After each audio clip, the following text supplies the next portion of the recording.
It was in 1991 that we created Duke Nukem and released it to the world as a side-scroller, and it was a huge hit. Our inspiration back then was comic books because we always felt like if you focus on the character, there's no end of stories.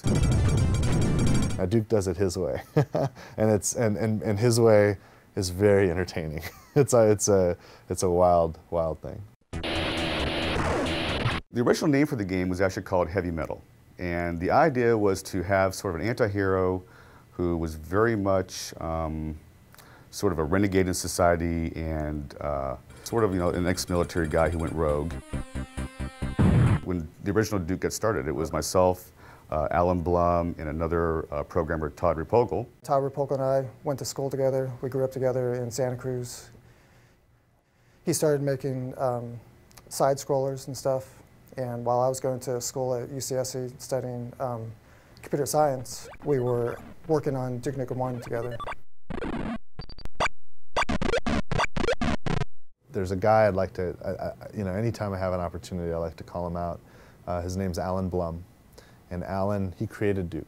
He and Todd Repogel, back in 1991, 92, created the original 2D side-scrollers of Duke Nukem. And, great fun games.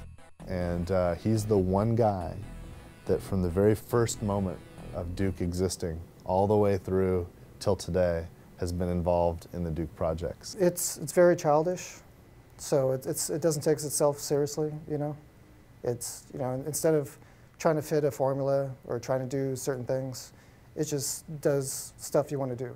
Duke Nukem has always been about the character, and we were focused on that in the beginning. It was difficult to bring it out with the side-scrolling, simple technology in which we couldn't have voice work and so on. Actually, the voice started with Duke Nukem 2. At the opening cinematic, he says, "I'm back." Todd Repogel, the original Duke Nukem programmer, came to me and just asked about doing a voice because he wanted Duke Nukem to sound like, at least then anyway, sounded like a cross between McBain and Arnold Schwarzenegger. Those were my instructions, and I just said 2 words. I said, "I'm back."